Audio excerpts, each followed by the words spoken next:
BurnCast 17. Today we'll be talking about some changes we're making on our burn patients on their enteral nutrition and the changes we'll be making for those who are going to the OR. So today we have a special guest, Dr. Teets is our anesthesiologist who has been working closely with our team on making this making the changes, as well as being a liaison within the anesthesiology group. And of course, we have our lovely Liz Weibel and Ann Ciriello with us today. So Dr. Teets, did you want to just introduce yourself a little bit and to our audience? Oh, okay, sure. My name is Max Teets, and I'm one of the anesthesiologists. I work with the trauma and burn teams as the liaison to help coordinate care and work on projects and just roll out new ideas and quality improvement ideas. Thank you. Thank you for joining us. And then Liz and Ann, if you guys want to say hello as well. Absolutely. Hi, everyone. Joanna, thank you for having us as usual. Liz Weibel here, one of the trauma burn nurse practitioners, as well as the trauma and burn PI coordinator. My name is Ann Ciriello. I am also one of the trauma and burn nurse practitioners. Awesome. Thank you, everyone, for being here today.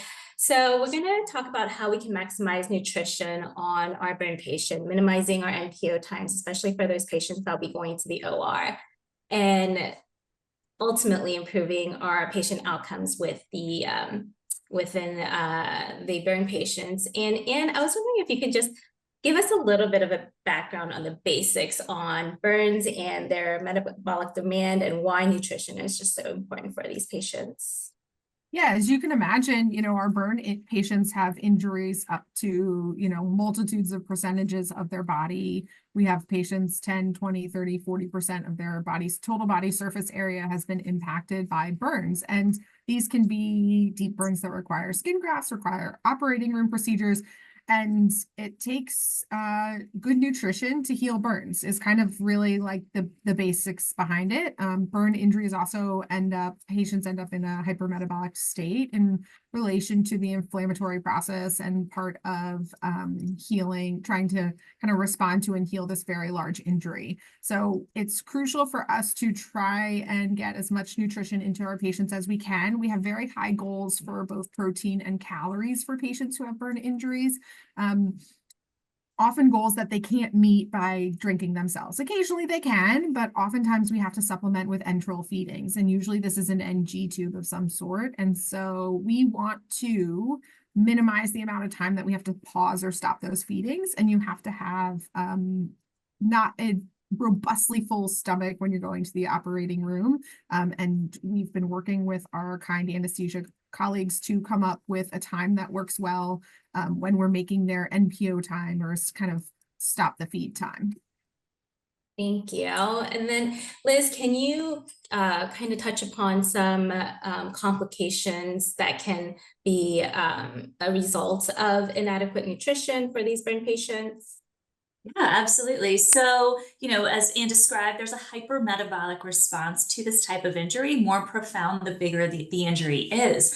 And this is the body's compensating for fluid loss and heat loss, and again, just trying to heal these wounds. So if a patient doesn't have adequate nutrition, the body, as a result of this overdrive process, will actually revert to catabolism. And as a result, we could see things like end organ dysfunction, infection, which could lead to sepsis, again, multi-organ dysfunction, and, hopefully not, but, death obviously being the most severe complication. So again, this is the number one thing for these patients to keep up with their nutritional needs and to heal their wounds. And Dr. Teets, can you talk about what our current practice is for our patients that do go to the OR and usually what their NPO status would be? So the NPO status traditionally has been, patients are made NPO after midnight. And that essentially means the patients should not be taking anything by NPO is nil per os or nothing by mouth after midnight.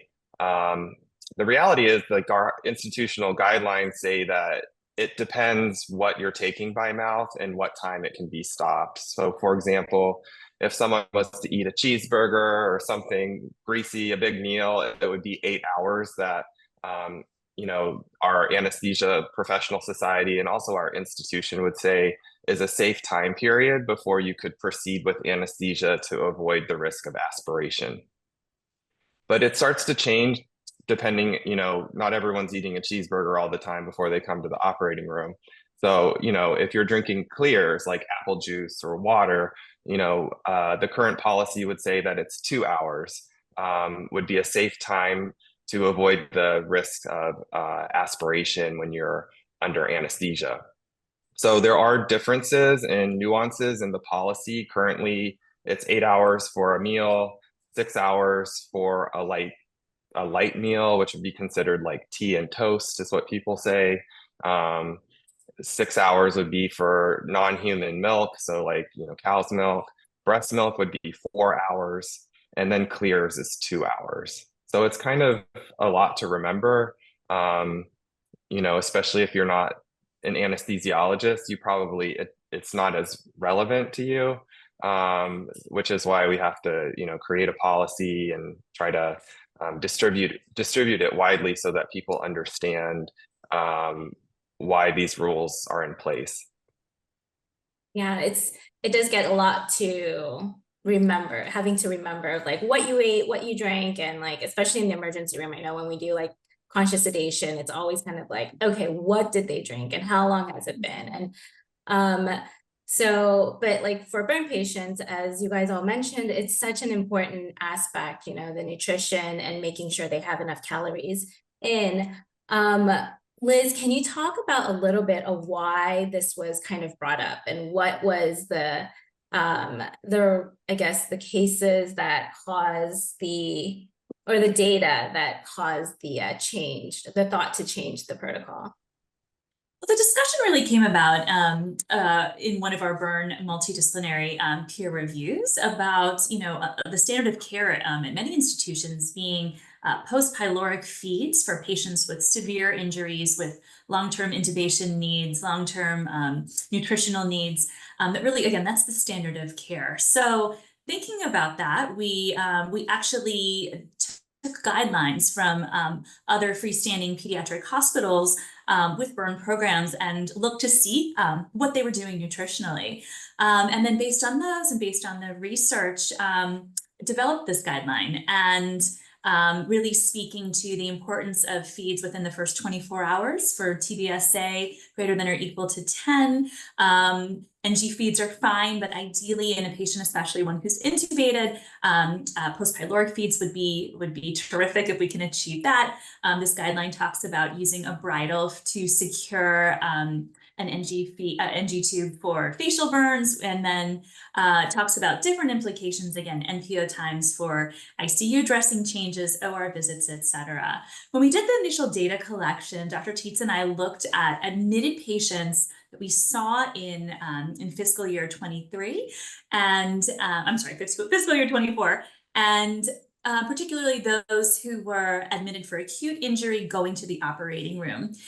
We looked at the time of the procedures, NPO time, and really saw that the majority of our patients are actually not in the ICU with enteral feeds. A lot of them are on the floor without enteral feeds. So that really gave us a snapshot of our patients and then an opportunity to look at our practices with NPO times and orders, et cetera.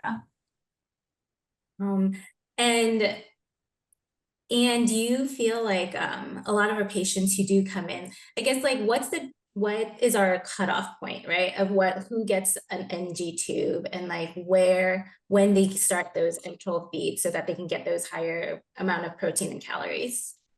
Yeah, so we have a protocol for burn nutrition, and it is based on the age of the patient and the size of the burn. If you have a young patient, less than 2 years old, less than 1 year old, who has a larger burn, they almost certainly get an NG tube immediately. If you have a patient who has a very sizable burn, and is 5, 10 years old, they still will get an NG tube immediately. There's a little bit more gray zone in some of the patients who have a moderate size burn. but aren't eating. Sometimes we give them a chance to trial POs and eat by mouth, and then they either prove themselves or don't. So there are many kids who might not necessarily end up with an NG tube, and then we're doing calorie counts. We're doing a high protein and high calorie diet. We're using supplements like Pediasure or Ensure Clear, which is a clear liquid that provides protein and has higher calorie load than drinking apple juice, right? So if we have a kid who just wants to drink apple juice all day, you can do Ensure Clear instead. So I didn't really answer your question because it depends on every patient, but if it's a very big burn, you definitely get an NG, ideally within the first 24 hours, and we get feeds started as soon as we can, depending on patient status. And if it's kind of in the middle, then we give you a good try to do it on your own, or let the patients do it on their own. But if they don't, then we place an NG tube.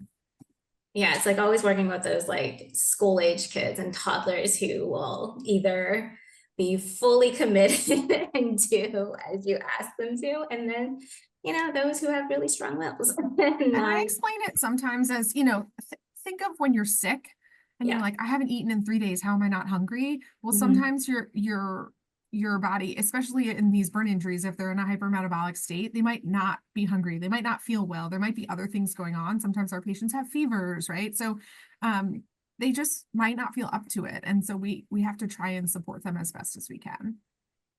Yeah. And then like,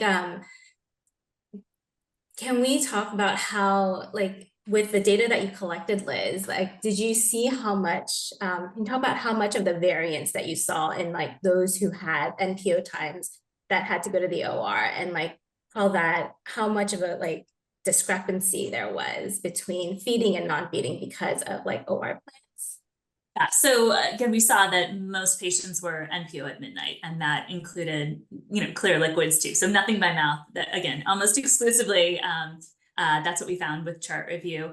And then again, a lot of these cases were add-on cases, so OR times can change. We know that as well.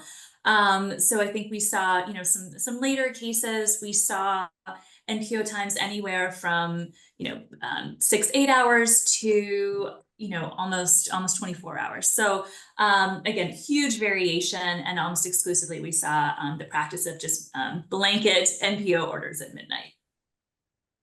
And so that's really hard, right? Because if it is an add-on case, right, you never know like what time they're going to be scheduled for. And I think for nurses, like, we're always told if they have anything to eat post midnight, they can't, like, ORs cancel. Like, it was such a strong like role for, like, I remember when I was like at bedside, and Dr. Teets, I was wondering if you could talk a little bit of like the changes and how that really affects like patients going to the OR, and the change in the variance of like when NPO starts. Okay. Well, I mean, in the context of what we're discussing, it seems like every hour of feeding is valuable. So even if you can move the needle just a little bit, it would be helpful. So first of all, there are no cases that start before 7:30 a.m., even if they're scheduled. So, you know, if, for example, if someone's receiving tube feeds, and it's not post-pyloric, we would say, okay, well, it should be stopped, you know, traditionally it should be stopped 6 hours before they come for their case. So if that was the case, then you could move everything to, you could push it all off to 1:30 a.m. rather than saying midnight. Now, for patients who are burn patients, what we, you know, discussed in our multidisciplinary meetings was, well, can we continue some sort of feeds, for example, potentially like these high calorie clears up until 2 hours before? And so then you could push it potentially to 5:30 a.m. if that's what they're receiving through their feeds. And so there was a lot of discussion of like, what exactly is the nutrition that these patients are getting, and how can we, you know, how can we increase the amount of time they're actually getting nutrition rather than just putting it on pause? And the other thing to consider is that, you know, because they are add-on cases frequently, they don't have a scheduled time, unfortunately. And that is hard because the way the OR operates is that, there may be 70, 75 scheduled cases in a day that are going to go in between 17 or 18 rooms. And all these scheduled patients, a lot of them are coming from home, or some of them are inpatients, but they're big cases and they've been scheduled for several days in advance. So all the scheduled cases really need to get done before we can start working in add-on cases. Now, occasionally there might be cancellations, so we can call for someone that was an add-on early. So there is a lot of potential for variability in the time that these patients will go, which I think is why we said, okay, so if the time is unknown and they're a scheduled add-on case, we should just assume that they're going to go at 7:30 or 8 a.m. And Liz had mentioned about using post-pyloric feeding for patients. And I know there in the new policy now, there is like a change that post-pyloric feeds can continue throughout cases. Is that for all patients with post-pyloric tubes? Is that only with like patients that are intubated? What does that new policy look like? Dr. Teets.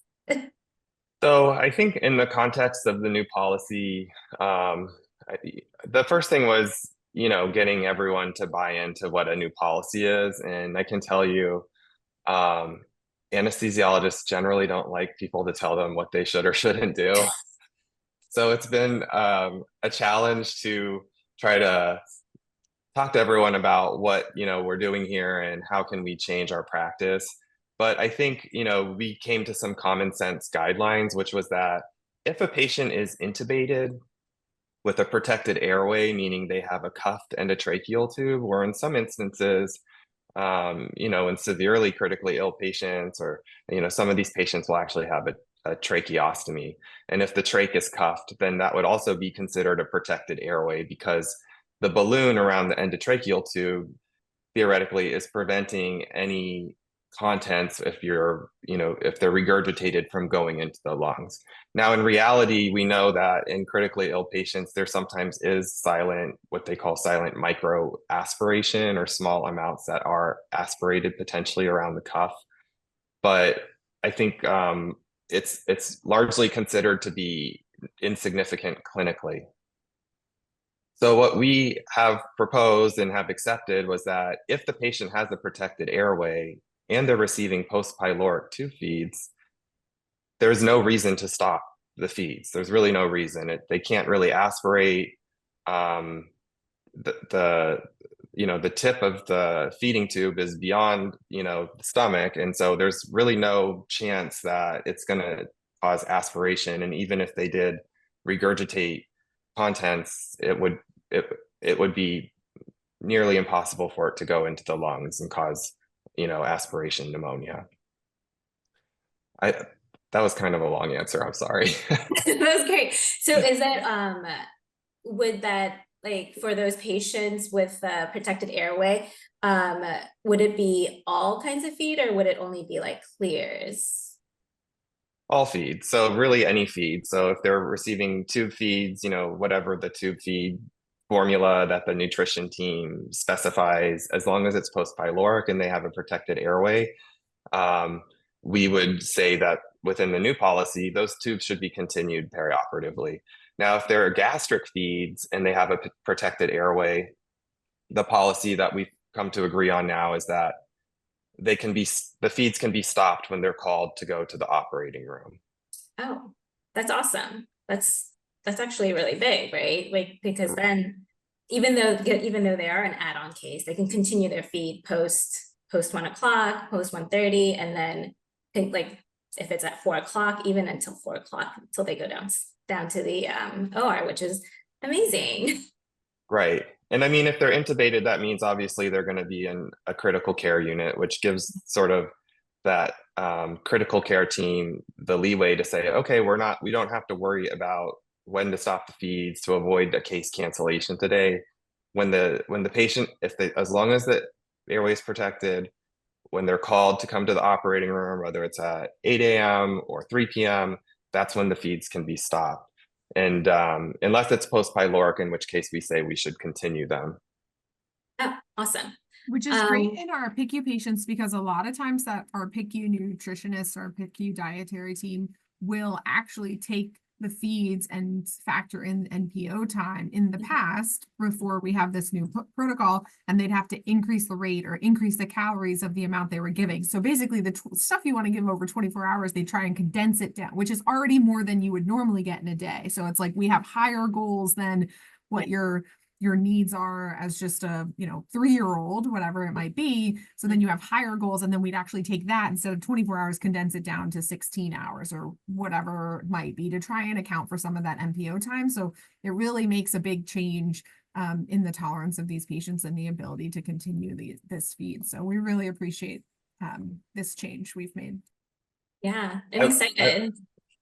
I would say there is one, catch. There's always a catch, right? But the one thing I would say is that, so when Liz and I looked at the data, most of these patients were coming down for like dressing changes or minor split thickness skin graft or whatever they book it as. But it's it's basically related to the burn. Now, if the patient is going to have potentially another surgery or procedure tacked on, for example, let's say the patient's been intubated for a week. So now obviously the ICU doctors are probably talking about whether this patient should get a trach. And then they decide, okay, yes, this patient does need a trach.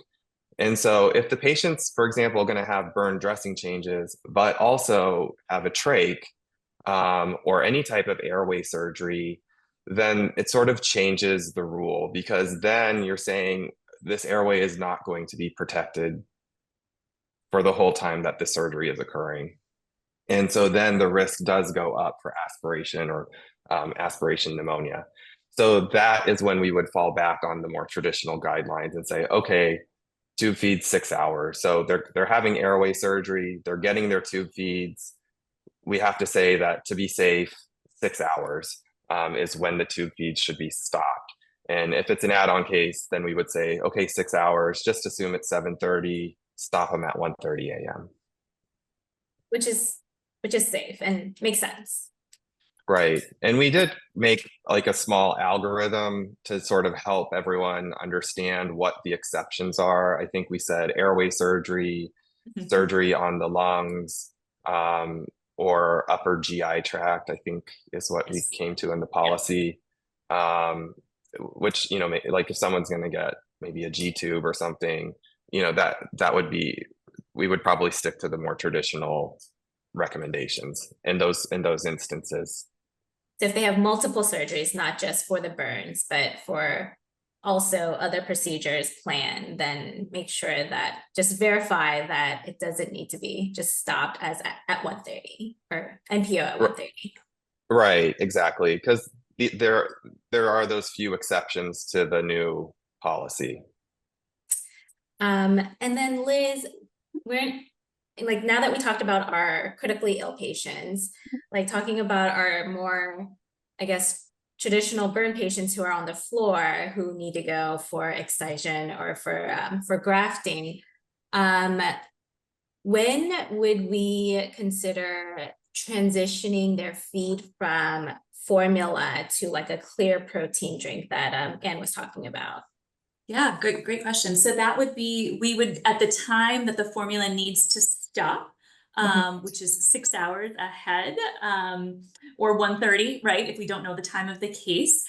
So either 6 hours for a scheduled case, 1:30 if it's an add-on case, we would stop the enteral feeds, and then we can start the clear liquid protein supplementation, and that can go up until 2 hours ahead of time or 5:30. And just wanted to point out too, in the burn or in the trauma app under the burn section, there is a nutrition guideline, and under OR NPO, all of this is spelled out. So we certainly don't expect everyone to remember these nuances, but there is a nice algorithm in the trauma app just to kind of jog everyone's memory.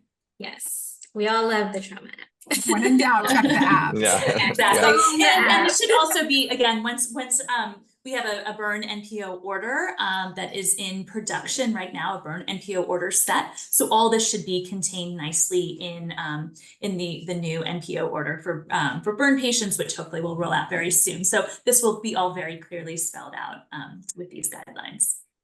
And Anne, do you know, like, who would be making that change in the nutrition order? Is it the nutritionist on the floor from like the formula to the clear protein drink, or is it like the doctor, or who can we expect to make those changes? Yeah, so the order set is going to come with an NPO order, and in NPO for OR orders, there's two. There's one scheduled procedure, and that you put in the time of the scheduled procedure and then all of the NPO time. So there's actually, like, underneath the order, there's times for each of the NPO times for feeds, for formula, for breast milk, for clears. So there'll be one for scheduled procedures and one for add-on procedures, and that will be put in by the provider, whether it's the PICU resident, the floor resident, the nurse practitioner. The providers will put in that order. It will put in the NPO order, and then it also comes with an ensure clear order. So if the patient is not already receiving ensure clear, you will add that on. And it is written to, if they have NG feeds, to continue the ensure clear at the same rate as the NG feeds. So the NG feeds will go until 6 hours before, and then you stop the NG feeds, you hang ensure clear, and you hang the ensure clear and run it at the same rate until 2 hours before, and then you stop that, and then your NPO for clears is 2 hours before. So that will come in by the provider, and we can do that. The NG feed order will still stay in while you have the NPO order and the ensure clear, and you'll just kind of follow the NPO order. And then as soon as the patient returns from the OR, you can remove the NPO order, and the previous feeding orders will still be there. That's really helpful. And total caveat, but has anybody tried this ensure clear yet? Like, do you know? It's the same as Pedialyte. I have not tasted it myself. When it goes through an NG tube, you don't taste it. I do think that they have certain flavors. That would be a good question for a nutritionist. One trick that we use on kids who are eating by mouth, if they aren't really, if they really love apple juice, but they're not seeming to want to transition completely from apple juice to ensure clear, is I'll mix half and half, right? So if we have a kid who doesn't have a feeding tube, I'd rather them get half ensure clear and half apple juice for 6 hours than get all apple juice for 6 hours, right? So you're getting some of that protein, you're getting a little extra calories, you're getting a little bit better nutrition than some juice, right? Yeah. So it's all about negotiations with you, those. you do your best with these guys, Yeah. these little kids, yeah. Yes. So I guess we are now waiting to go live with the order set. Do we know the timeline of when that would happen, Liz? We're kind of in that testing phase right now. So my hope is within the next, week or so. But, again, we are happy, as a team, we don't have that many, thank goodness, admitted burn patients. So we're happy to do some just-in-time education. If we do have an admitted burn patient going to the operating room, we can kind of help manipulate the current order to reflect this policy. But yeah, my hope is that it's going to be very soon in the next, week or so. Awesome. And then the order set's going to go live hopefully soon in the next couple of weeks. Is the policy live? Like the protocol? Yep. Protocol is live. So we can start to speak to it, and then physician can order it kind of like, even though the order set's not done. Absolutely. Yeah, the order set is just an NPO order, to reflect the current NPO order. There is a comprehensive guideline that was vetted and signed by the chief of anesthesiology, trauma burn, and critical care as well. So as again, it would be an interesting policy to review for sure, because again, this encompasses not only care, in the operative setting, but in the ICU and on the floor as well. So this is kind of an all-encompassing policy to really, maximize nutrition for these patients. Perfect. And Anne, were you going to say something? Probably exactly what Liz said. I don't know. Great. And then I know, like, when you guys presented this in trauma committee, you guys talked about like maybe or Dr. Teets, you talked about maybe possibly pushing this to like other patients other than the burn patients? Is that something kind of still in the works? It is. We are looking at the current NPO policy at our institution and trying to review it and make sure it's sort of up to date with best practices within our specialty and with what our other, major hospitals are practicing as well. One, big thing that has been considered in the past and, kind of went by the wayside, but we may consider again is pushing clears to 1 hour instead of 2. The European Society of Anesthesiologists, the Australians, New Zealand, there's a lot of anesthesiologists that practice around the world with 1 hour for clears. And there are some major children's hospitals as well within the US that use 1 hour for clears. So it's something that's being reviewed. There has been a little bit of resistance from our professional society, the American Society of Anesthesiologists, to change it, which I think, gives a lot of other people pause to change the hospital policy if our national society hasn't really gone there yet. But that's one thing that we're considering. There are some institutions that also do 3 hours for breast milk, especially if you're talking about infants like under 2 years old. So that's another thing that could be considered. But we are going to look at the policy, and we're trying to make some updates. We're working on a project also to revamp the availability of this policy, because it's kind of buried in a surgical handbook online. Like there's like a 20-page document that says your child's having surgery, and parents can access that and flip through it. But I'm sure not many people want to look through a 20-page PDF and find where somewhere in there on page 12 is where the NPO policy is. So we're trying to work on maybe an easy like visual aid, so when patients and their parents come and schedule a surgery, they can get either like a text message or an email with just a very simple 1-page document that says, these are the rules for your kid having surgery, and this is how you know when to stop giving them juice or a meal or whatnot. So yeah, we're doing some work on the current NPO policy within our group and trying to come to a consensus and see if we can update it and make some changes. Maybe you guys need a surgical for patients. Another thing that we're looking into is using ultrasound as a way to sort of assess risk. So there's, point of care ultrasound is like used a lot in the ICU. It's used in the emergency room, fast exams, things like that. There's also just gastric ultrasound, and anesthesiologists can use this as a tool to sort of help us assess the risk. If it's unclear when someone really was NPO, rather than just canceling them, if you can just look with an ultrasound and see whether there's gastric contents or not, then you can understand whether there's a risk of aspiration or not. So there has been a push within anesthesiology to increase point of care ultrasound use, whether it's a cardiac exam or gastric exam. And so I do think there's some utility that if we could get more of our anesthesiologists trained in gastric ultrasound, that this also would be a helpful tool to, reduce cancellations for patients, reduce unnecessary delays in care.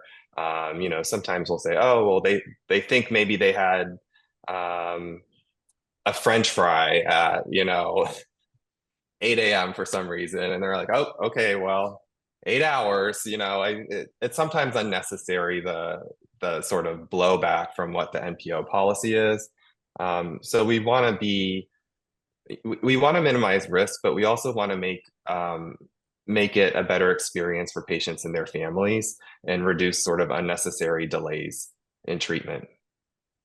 More to come for other OR patients and possible changes. But I am so excited for this new enteral feed guideline for our burn patients, because it will definitely minimize their NPO times. It will increase their nutrition, calorie count, and protein, hopefully increasing their or decreasing their healing time. And really getting them to a healed state quicker. So I'm so excited. Thank you guys so much. So I guess last word, like Liz, any points that you want to, anything that you want to highlight to end us off? And then we'll go from Liz, Anne, and then Dr. Teets. Well, I think that this was just a really exciting collaboration with anesthesia and trauma burn and nutrition and critical care. So this is really exciting. I think it's really going to help our patients. And I think I'm probably most excited for the enterally fed to have an additional patients to have an additional 4 hours of protein rich clear feeds. I think that's just gonna make a huge difference. So that's what I'm excited about. Anne? I think my takeaway is that we're really trying to be creative and proactive about patients' nutrition status. And so as a bedside provider, if you have questions about it, or someone orders NPO 8 hours and says, stop the feeds 8 hours before, and you've heard this BurnCast and you're just ask questions. We're happy to you can always come to the Burn team. We really want to make sure we're doing the best we can to get this nutrition in, and we're trying to come up with ways to do that. So we really rely on the providers at the bedside, and just reaching out to collaborate as best as we can. Dr. Teets? Last I'm just glad that we are, collaborating with different groups and really taking a look at our practice and saying, NPO after midnight really shouldn't be a one-size-fits-all approach. It's kind of outdated, honestly. And, I think it's just important that everyone understands clearly, like, what the actual policies are. Educate everyone on what the policy is, make it easy to understand for patients and their families.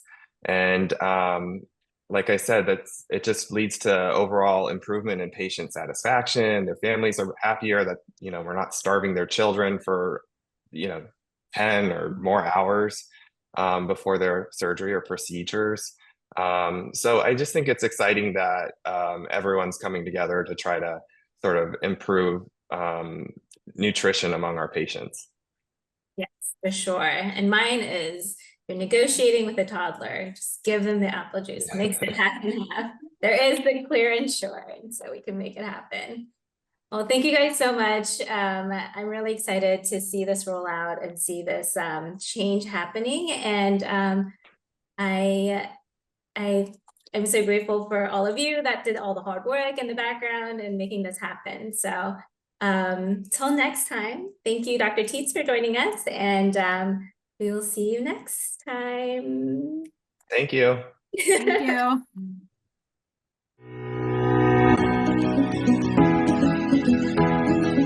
you.